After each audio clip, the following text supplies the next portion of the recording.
Does commitment actually exist in today's modern dating world? Because you meet and date and have dated a lot of different kind of guys, right? And you feel that you've had plenty of options, but yet none of them actually seem to stick. So of course, naturally you think, oh, well, there's something wrong with all guys because no guy wants to commit nowadays. But then at the same time, you know a couple of people who have either been in a relationship for a very long time, or you know that one female friend who goes from relationship to relationship. So how come some people know how to get commitment and some people don't? Well, I'm about to change your game plan right now. Hello and welcome to my channel. I am Kit, your personal dating coach, and in today's video, I'm gonna go through 3 things that need to happen when you're dating a guy before he even decides to commit to you and establish that relationship. Get your pen and pads ready because I'm about to hit each point with some significant detail, okay? Okay. And of course, you know I always love hearing from you, so come find me on Instagram, drop me a message about this video, or if you want to have a session with me, you can always just book a session and I will personally be your dating coach to get you what you want. Okay, now let's get into the video. So first we have to lay out a couple of conditions that have to have been met before you can then utilize these 3 things to get that commitment from him. First condition is that he is a genuine good guy who has genuine interest in you. So that means that not all your dates are Netflix and chill dates. It means that you actually spend time outside of the bedroom as much as you spend inside the bedroom. And I don't mean in the living room, I mean you actually go out and do things. You actually go and chat about different things, as well as maybe what may happen behind closed doors. And if you want to know if his interest in you is genuinely in you, or if he's just interested in using you for bedroom fun, then this is the video you need to watch here and then come back, because it's very important that you recognize the difference. And the second condition that needs to be met is that you have both openly expressed that you are at least open to a relationship. So either he is looking to have a relationship with someone, or he's at least open to having a relationship with the right person. And this final condition, and it's less of a condition and more of having this certain level of mindset, is yes, he may be seeing you, but we have to accept that he is most likely seeing other people as well. What? But Kit, how dare he? How can he be seeing other people? If his interest in me is genuine, then he wouldn't be open to seeing anyone else. And I know it can be really nice to put this expectation on someone, but this isn't how it works. At the end of the day, it's a dating market. And like any free market, there is going to be competition. Yes, it is true. Guys compete for girls that they want, and girls compete for guys that they want. However, what guys compete for is the opportunity to have with the woman that he desires. What women compete for isn't for the opportunity, but is for the commitment that the guy is yet to give. This is just the way it is. However, the good news is that if you have met the previous 2 conditions, i.e. he actually has genuine interest in you and invests in you time outside of the bedroom, that means he definitely likes you to some degree, so you're okay. There's no need to worry about who he may or may not be dating, because all you need to focus on is you. So, with all that being said, what drives a guy to give his commitment to that one woman? Yes, there are 3 things that need to happen before he decides to give that commitment and for you to take your relationship to the next level. The first thing is that you have to show that he can trust you. It is very important to a man that you are not easily swayed. And this is very strongly linked to allowing enough time for some kind of emotional bond to happen before you're intimate with him, i.e.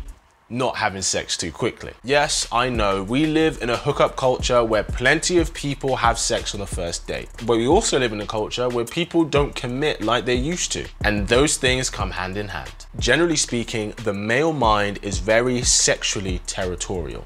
And the reason the male mind has evolved this way is because from an evolutionary standpoint, there is no way to guarantee that the offspring that a female produces are his. In the animal kingdom, a female may mate with 10 different males and produce offspring, but how does the male know which one are his, if any are his? Obviously, ladies, you're the ones who bear the children, so you know that the child is yours. But for males, There's no proof. So why have I told you all this, and how is any of this relevant between dating for men and women today? Well, what it is relevant to is who he will commit to and invest in long term. When you have sex with a guy very swiftly, very easily, or very quickly, what you're communicating to that male ape mind of his is that you are a female who is good for short-term investment, not long-term investment.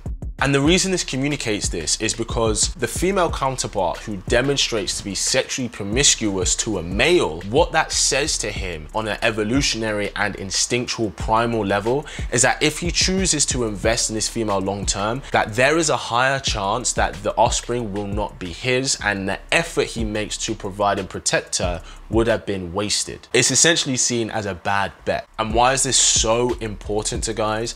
Because as men, we know, and as males, we know that it is up to us to sacrifice for the women and for the children. So if we are going to be sacrificing for the woman and the child, best believe it's very important to men that the child is his. And he wants to ensure that paternity as much as possible. And part of him ensuring that paternity is choosing to invest long-term in a woman who demonstrates to be sexually selective. Now, I want to make it clear, it's not that if you have sex relatively swiftly, that makes you sexually promiscuous, but what we're talking about is what you are showing him, what you are presenting to him, what you are demonstrating to him. Now, I know this doesn't sound fair. It's not fair to say that if you sleep with a guy relatively quickly, then it means that you're untrustworthy for sex or that you're more likely to cheat or anything like that. Obviously, I'm not saying that's the case, but this does have a huge impact and makes a big difference when it comes to the initial stages of mate selection between a man and a woman. The difference between a guy seeing you as short-term fun or seeing you as girlfriend or wife material. And this is why, generally speaking, men are very sexually territorial over the woman that they want to invest in long term. If a guy isn't sexually territorial over you, i.e. doesn't care about if you sleep with other guys or not, then the chances are that A, he hasn't decided whether he actually wants you long term, or B, he has decided and he isn't looking at you long term. This is why it's important to show that he can trust you. Now, what does that trust look like? It's basically showing that you are sexually exclusive or you are sexually selective. That you don't just sleep with a guy because you think he's attractive. It shows him and reassures him that you can't be easily swayed from a physical standpoint. And that's gonna really fulfill that male side of him. Also, part of him being able to trust you is being able to admit where you might be wrong. Look, no one is perfect, okay? No one gets everything right all the time. But if you can show him that you're not afraid and you're mature enough to say, hey, look, I see that I could have done better here, or I see how this could have come across. If he sees that you're able to be constructive with him when you have a fallout, not against him, because obviously you want him to be able to admit when he has his shortcomings, what that shows him is that he can count on you to be on his team, even if you are having a falling out. This next thing that needs to be there before a guy commits to you is good sexual intimacy. Yep, the kiddie gloves are off. Sexual intimacy is important to a man. Now, I'm not saying that you need to be a porn star, you have to be doing anything crazy in the bedroom. I'm not saying any of that. All that means is that he just has to enjoy being physically intimate with you. And the good news and the really reassuring thing is that it's really not that hard to sexually satisfy a man. I mean, not when compared to you ladies. You know, with you ladies, one thing might work for one girl, might not work for the next, might be kind of work for the different one. Guys have to figure it out. But when it comes to pleasing a man, yes, every guy has his different tastes, but if one guy thinks you're pretty amazing, 9 guys out of 10 will think you're pretty amazing. Because here's the thing, though men don't have a laundry list of requirements that women have to, you know, fulfill for him to give her an opportunity, you know, ladies, you generally have a longer list of requirements, right? It means that the things on his list are very important. They weigh more when it comes to when he's choosing someone. And sexual intimacy is one of them. And how will you know if he enjoys being physically intimate with you? Well, that's easy. If he can't get his hands off you when you're in the bedroom, that's a great sign. If he's passionate with you when he's in that space, that's also a great sign. If he initiates more often than not initiating, you could be confident that, you know, you've ticked that box. And the third thing that will inspire him to commit to you is when you make him feel at home with you. There's a reason why they say that men build the house, but women make the home. And often, home isn't always necessarily a place or a building, but it's a person that you come back to. I have a female friend of mine, probably my closest female friend. You know, we've been friends for over 15 years. And, you know, every few months, her and a few other friends will come to mine, we'll have some drinks, we'll have some snacks, play some games, you name it. And this friend of mine, she has never had an issue getting commitment from guys. She's always had one guy commit to her after the next, wanting to make her his girlfriend, wanting to propose to her at some point. Now, one of the amazing things about her is that when I have one of those nights when everyone's at mine and, you know, obviously everyone stayed over, and if the house has been left in a bit of a tip, you know, cushions on the floor, there's snacks on the table still, plates haven't been put away. It's happened several times that when I wake up and get up the morning after, she's taken it upon herself to not only clear away some of the snacks, to wipe the tables, to tidy up the cushions, but to just tidy and neaten everything up. Now, she doesn't have to make this effort, but this is just one of the ways how she shows that she cares about someone. And out of the entire group, she's the only one who does this. Now, the thing is, I'm not in a relationship with her. I'm not even dating her, yet she knows how to make my place feel like a home. She knows how to take care of it to feel like a home, and she chooses to do so. She willingly takes it upon herself to help out in this area, and we're not even dating. And it's qualities like this that she consistently demonstrates, which makes her so admirable and desirable for a girlfriend for a lot of men. Of course, there are other things, you know, like her taking care of herself. She's very kind, she's very caring. But when I talk about making a guy feel at home with you, it's making an effort in areas like this that's really gonna make him appreciate you. Now, at this point, some of you girls might be saying, well, I'm not gonna try and be his mother and mother him. If he wants someone to help clear and help out his house, he can hire a maid or a chef.